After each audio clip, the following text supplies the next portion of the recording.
A key component of the modern world economy, the chemical industry delivers products and innovations to enhance everyday life. It is also an industry in transformation, where chemical executives and workers are delivering growth and industry-changing advancements while responding to pressures from investors, regulators, and public opinion. Discover how leading companies are approaching these challenges here on The Chemical Show. Join Victoria Meyer, president of Progressio Global and host of The Chemical Show, as she speaks with executives across the industry and learns how they are leading their companies to grow, transform, and push industry boundaries on all frontiers. Here's your host, Victoria Meyer. Hi, I'm Victoria Meyer, host of The Chemical Show.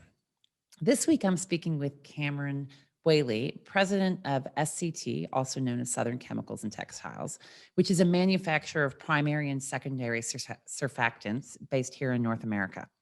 Cameron is a second-generation leader of SCT, which is a family-owned business, and we're going to have a great conversation talking about all things going on in chemicals, family-owned businesses, etc.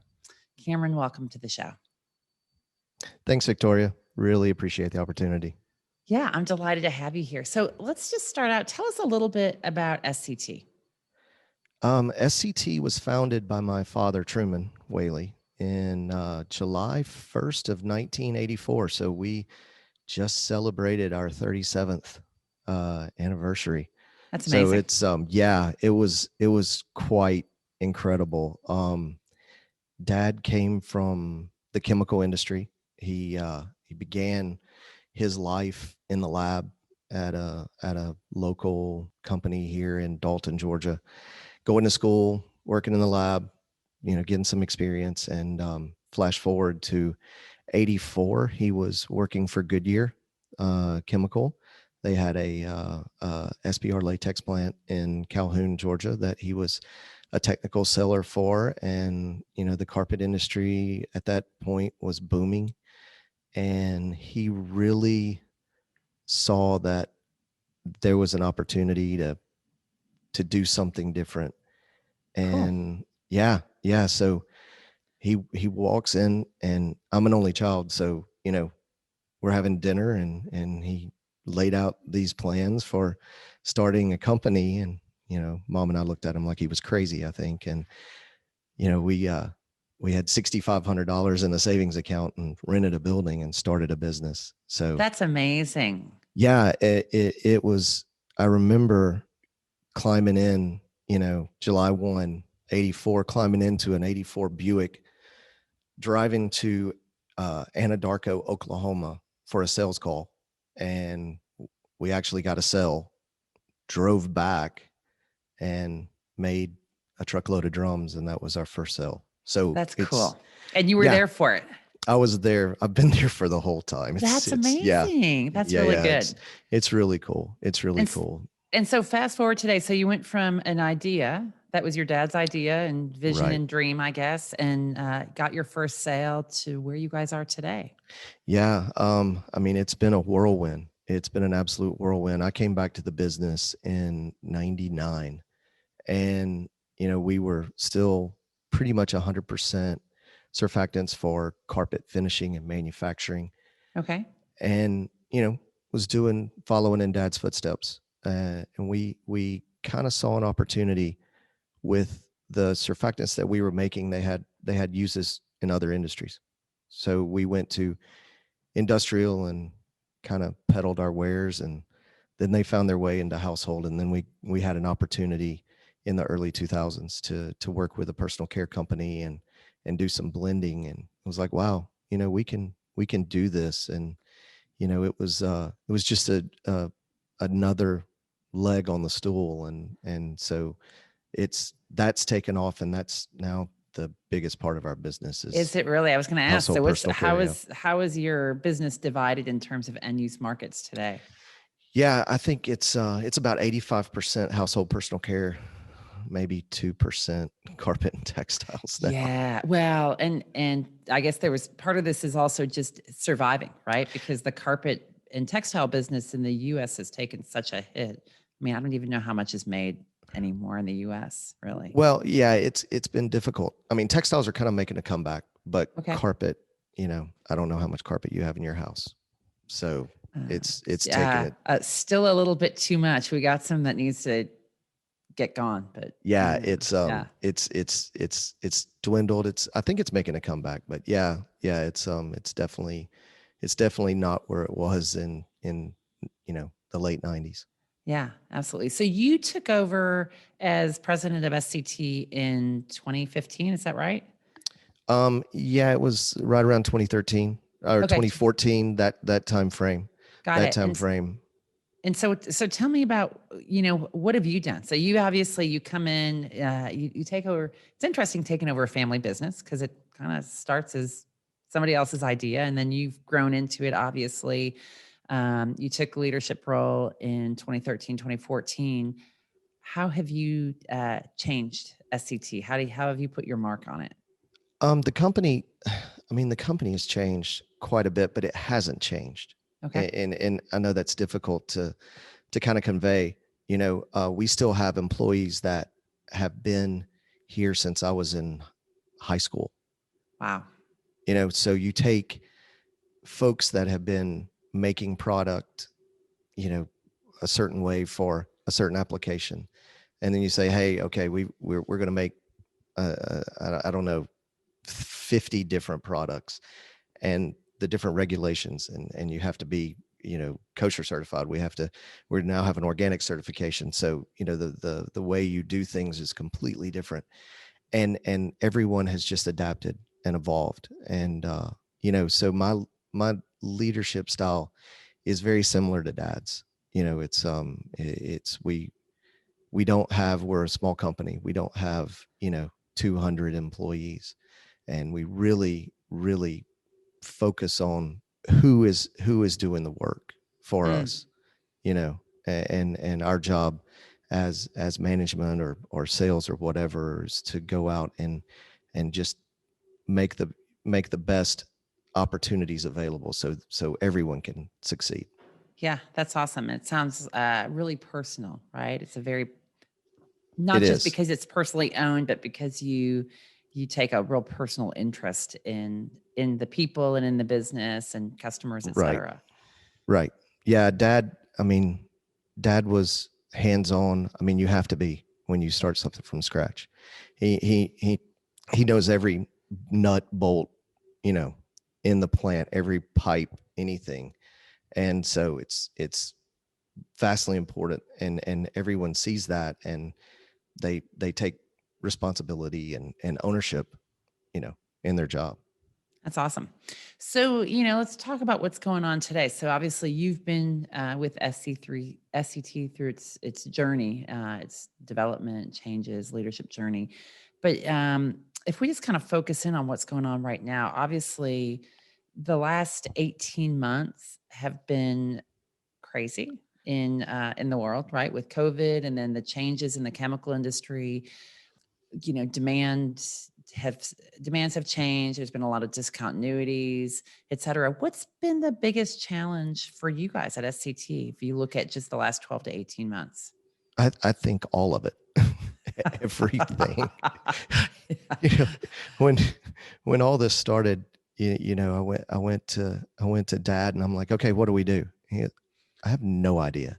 Yeah. No one's been through anything like this. We went through the financial crisis Right. in 2007, 2008, and you can see a little bit of that with what we're seeing now with the increases in pricing and raw material shortages. We kind of went through that, but having to basically take your team that's not manufacturing or in the lab Yeah.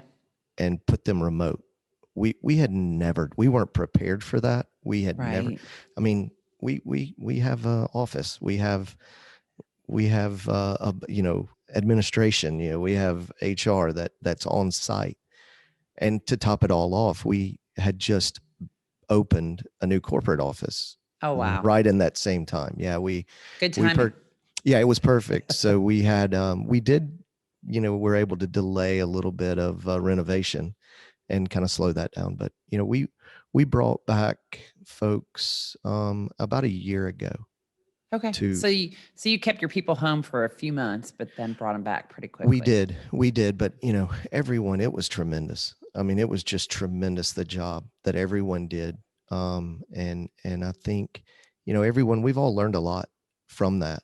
And people, it's, it's a quality of life thing. We're a lot more, um, understanding if somebody says, hey, I've got some things going on, I need to be remote today. Well, that's great. We have the ability to do that now.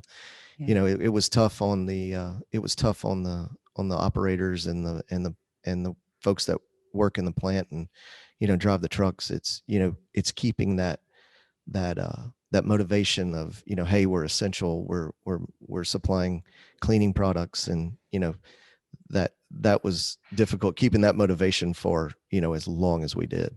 Yeah, I think that's been one of the hard pieces through the pandemic and just the changes in how we've worked, because we keep talking about remote work. And yet the reality is, if you look at many workers in the chemical industry, they're essential. The operators are on site operating the plant because they have to be, right? There's no other way to do it. Yeah. The truck drivers and your logistics team they're physically there. And so, I think there's probably when you think about the mix of on-site versus remote work, a heavy portion of it is on-site. And it's essential, Well, and it's needed to be. and you had the constant fear of, you get one outbreak and, Mm. you shut down a whole portion of your production facility for 2 weeks or even longer. I mean, it was somewhat terrifying. Yeah. Yeah, I bet. Very But I mean, stressful. And I can't complain. I can't complain because I have friends in the restaurant business that, they're sitting there listening to me, and I'm no sympathy at all because their whole business is closed and they're having to pivot. Yeah. So Yes, that's been really as a hard. whole, we came through this, Got great. it. That's good. So what pivots did you guys take? I mean, aside from obviously having some of your employees working from home for a period of time, how did you guys really react to any big changes in terms of your business? We pivoted immediately to the cleaning side, Mm. and there were ancillary pieces of our business that you just don't think about that were negatively impacted. We have customers that do a lot of amenity lines for hotels. Yeah, they weren't busy at all. No, So no. you lose a little bit of that, and then you make up for it. So we made a lot of cleaning raw materials, and we're still doing that today. So Yeah. yeah, Yeah, we because that pivoted. business has been strong, right? It That's has. It one of really, the really has. Yeah, and we did the best we could to introduce. We introduced immediately. We had some formulas that R&D had developed, years ago. We immediately introduced, formulations for anti-back hand soaps, and just things that we could make available. And it was, here's the Yeah. formula. Everything was free. We published. Just go make it. Yeah. Good. That's I mean, it's good, and it's good that you had some resources at hand that you could quickly make that happen and turn and make that happen. So, SCT is a relatively small company in the chemical world. What sets you guys apart? How do you guys differentiate yourself? It's, we my father's always kind of said, you can dance with the elephants, just don't get stepped on. And so we're very nimble. We're highly service oriented. Yeah.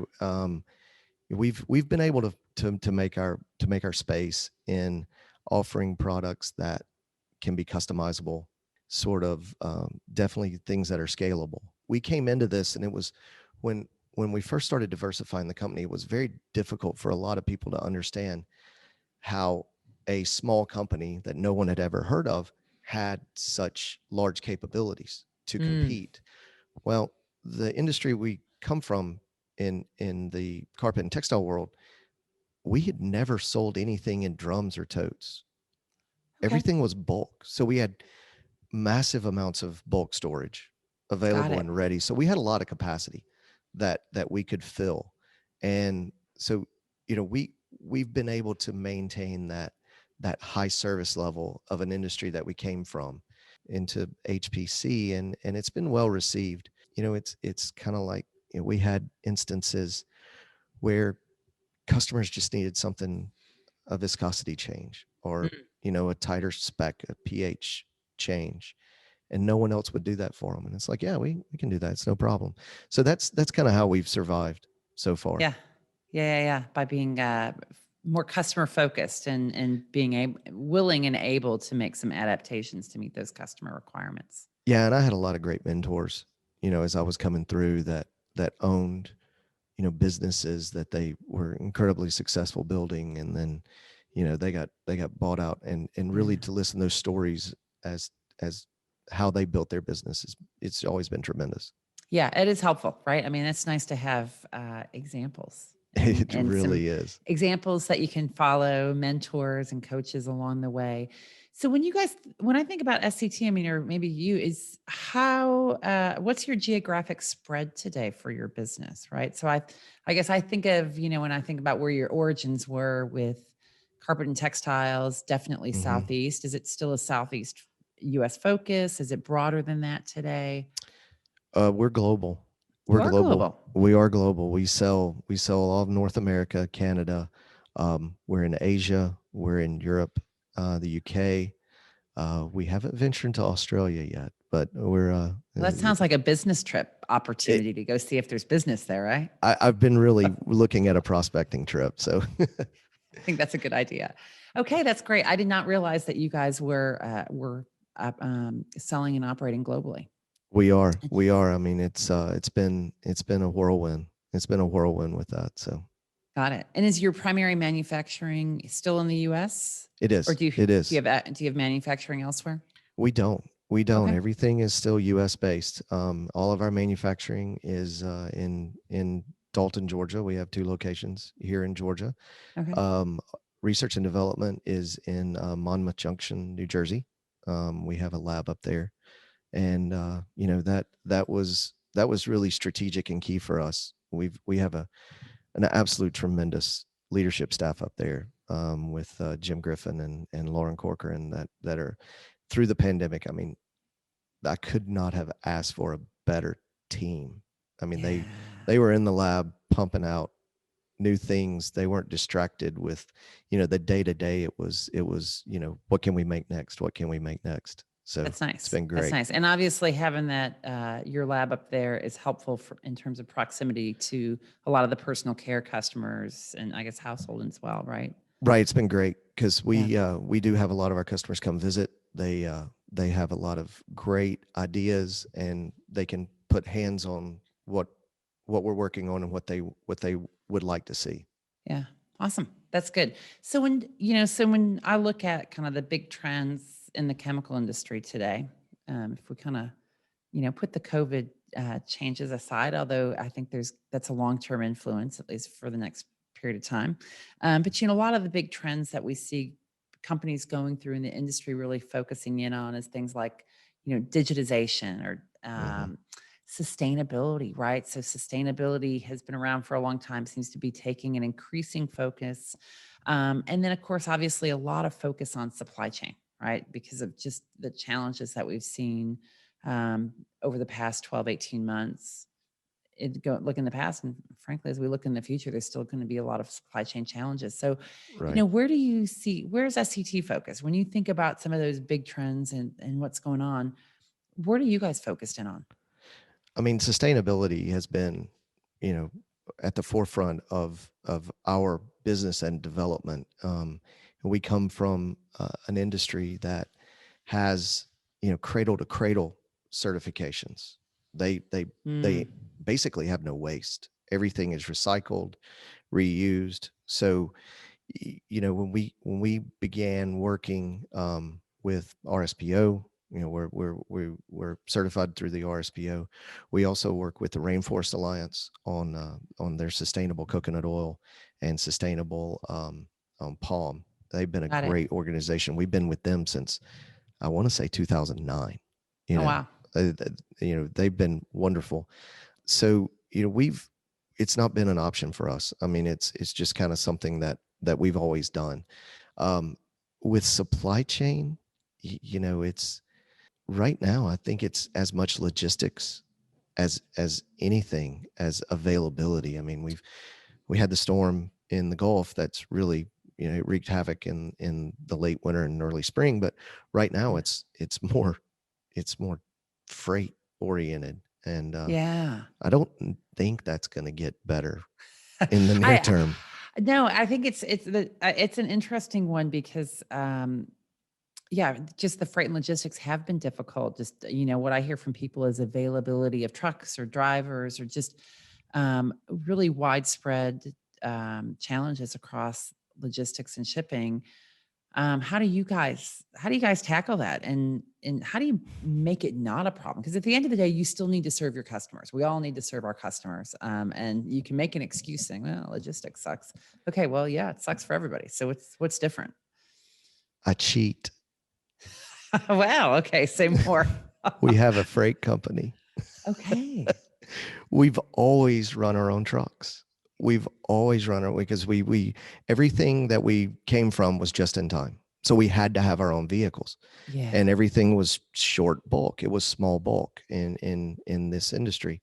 So we've always had our own trucks, and it's just carried over. Now, Mm, a couple of years ago, we spun it off into Riva Transport. So now we have 12 over the road tractors and a fleet of drivers, and we are a for hire carrier, but we primarily focus on SCT. okay. That's So awesome. yeah, and that's an advantage. I mean, Yeah. the way I look at it, and the way, trust me, I've had these conversations with tons of people, and they're like, "Oh my gosh, the liability." Yes, there is a ton of liability. I mean, there's no way around it. I Yeah. mean, the insurance is astronomical. It's crazy. Dealing with a fleet of drivers has its own challenges, but Right. they're amazing. They're absolutely amazing. They're super experienced and they're incredibly skilled. But kind of the way, if you look at it, you spend millions and millions of dollars developing a product, right? Right. It goes through R&D, it goes through all of your quality checks, all of your scale up. And then you finally make it, you get an order, and then you have no idea whose truck you're loading it onto, what that driver's going to do when he gets to your customer. I mean, our drivers have probably a better relationship with our customers than the salespeople. They definitely have a different relationship Sure. than our salespeople do. So, yeah, I mean, we we've tackled it that way.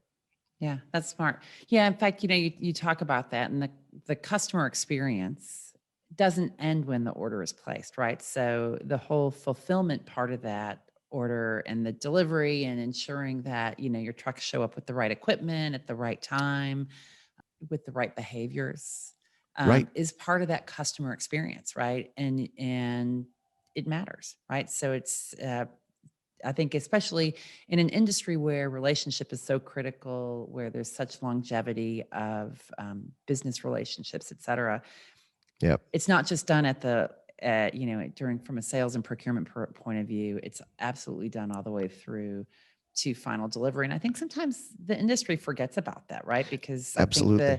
logistics and the supply piece of it, the delivery piece is considered not a core part of business, can be considered not critical, and yet it's the last bit of the relationship that your Well, customer realizes. some could argue it's the most critical, because if that Yeah.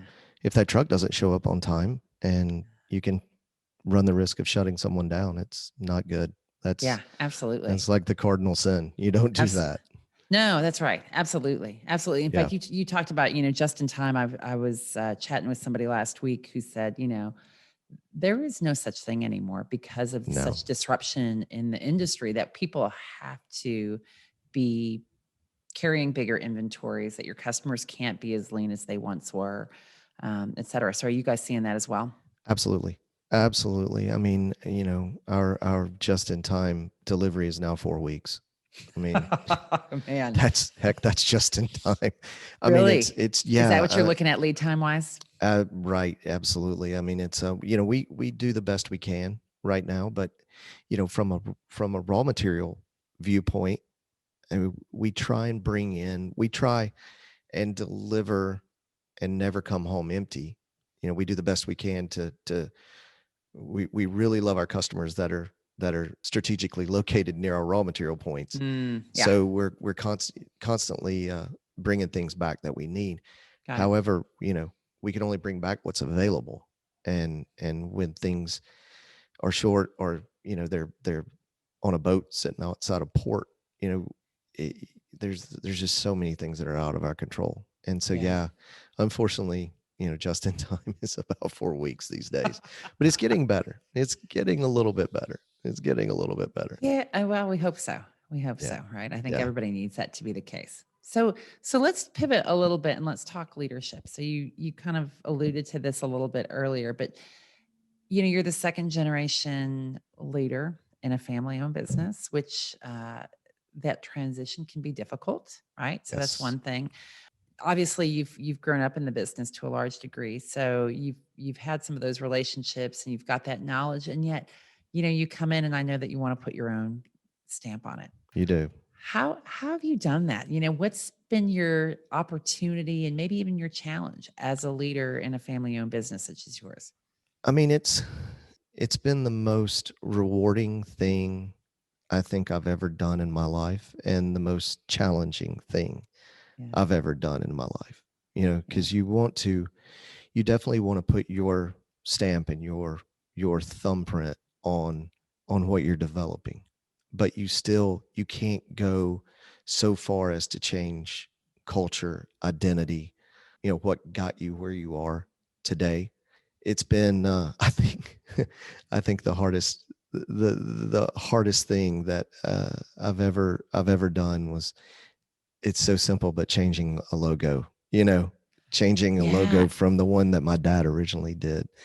That one might have had the hardest And was sell. that hard on you, or was that hard on him, or was that hard on your employees? No, it wasn't hard on the employees at all. It Okay. was hard on dad and I, Yeah. but we compromise. It's like any relationship, you compromise. So at our Peak Road facility, the original sign and logo are still there. So Okay. that was the compromise. Yeah, which is kind of this transition from, I mean, I know you guys really are focused on referring to yourself and your logo as SCT and getting Yes. away from the textiles piece, maybe to reflect more of your business. Is that part of that switch? Yeah, I mean, we needed to pivot to that. Yeah. It was, most every one of our customers referred to us as SCT. It was just a shorthand, and so we kind of went with it, because as we were diversifying, it was, the question was constantly, so what do you do with textiles? What does textiles have to do with this? It's like, well, no, it's just, It can be a kind of a name, and distraction, it's, right? it was a little bit of a distraction, and it's been a good change. It's been a good change, and it was easy for customers to make that transition. And So is your dad still involved in the business at all? he is. I mean, he is. I see him, quite a bit. He doesn't come in as often as he used to, but everyone loves it when he comes in. That's It's nice. because there's a lot of people there that work directly under him, and I'm sure they tell him what an awful job I'm doing. I don't think so. The people I've talked to have given me good feedback about you, Cameron. So, Well, and I'm not sure I'd tell you otherwise. I appreciate that. I appreciate that. It's good. So what's next for SCT, right? So you have a We're- long history. You're helping to kind of transition this business. What's next? What do you see yourself when we look out a year or 3 years? Where do you hope to go? We're so blessed. I'm surrounded by a tremendous group of people that that have come in and brought a ton of experience, and just have I freed them up, and they're a heck of a lot smarter than I am.